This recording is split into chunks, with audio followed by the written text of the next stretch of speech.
Good afternoon, my friends, and welcome to today's edition of NWCR's Removing the Liberal Blindfold for this Tuesday, the 10th day of November in the year of our Lord 2020. From Bongino.com comes this one. Megyn Kelly rips Joe Biden's suggestion he is a uniter after MAGA fans were smeared for 4 years. Megyn Kelly slammed Joe Biden's calls for unity in a series of tweets after half the country was attacked for supporting Donald Trump. And they were attacked by the Biden campaign and by the left. Democrats always say they want unity the moment they win an election, and by unity they mean everyone needs to do exactly what they say. They're pursuing the same kind of unity they have in North Korea. Numerous other conservatives had the same take as Megyn Kelly, and Matt Walsh made a particularly good point. Let's see. Democrats spent 4 years of accusing not just Trump, but all his supporters of being racist. They falsely accused Brett Kavanaugh of sexual assault. They falsely accused Trump of collaborating with Russia to win in 2016. They censored conservatives at every opportunity, and I've had that done to me too. They've spent the summer literally rioting in the streets because America is supposedly so awful and systemically racist.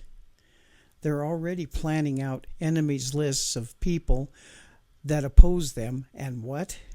They're supposed to forget all that and cooperate and do what exactly?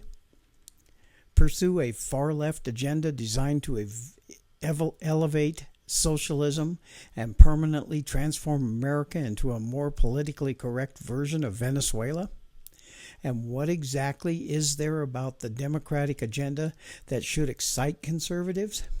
The tax increases, the breakdown of law and order, the gun bans, the unnecessary lockdowns and demands that men and women share the same bathroom?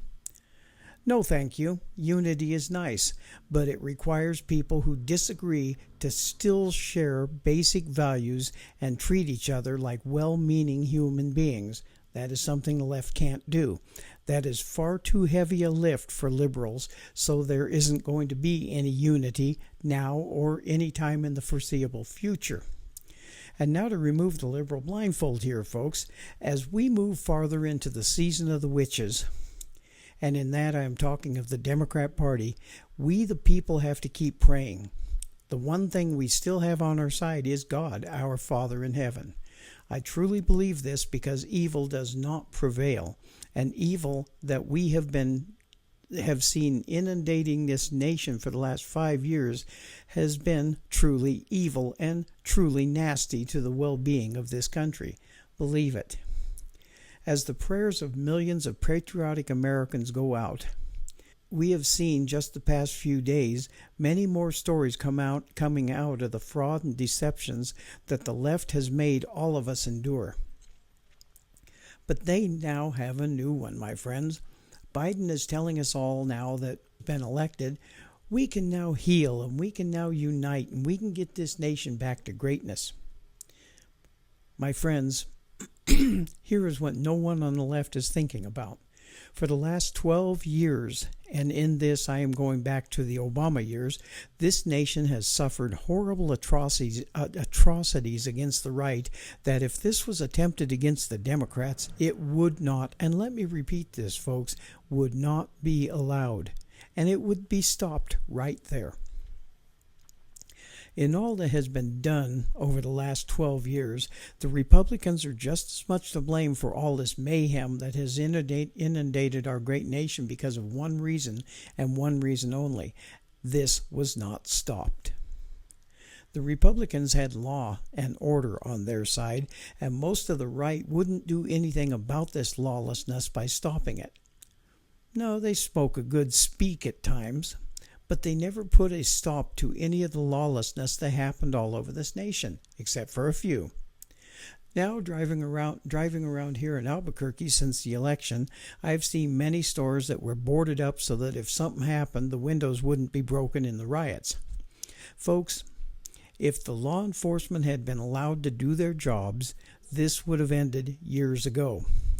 But because it wasn't stopped, now groups like the media, Antifa, Black Lives Matter terror groups, and the Democrats believe it is their right to riot and loot, murder and destroy.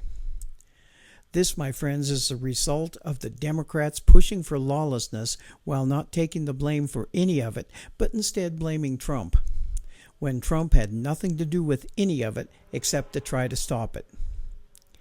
And don't get me wrong when I say that terror groups like Black Lives Matter do not care about black lives.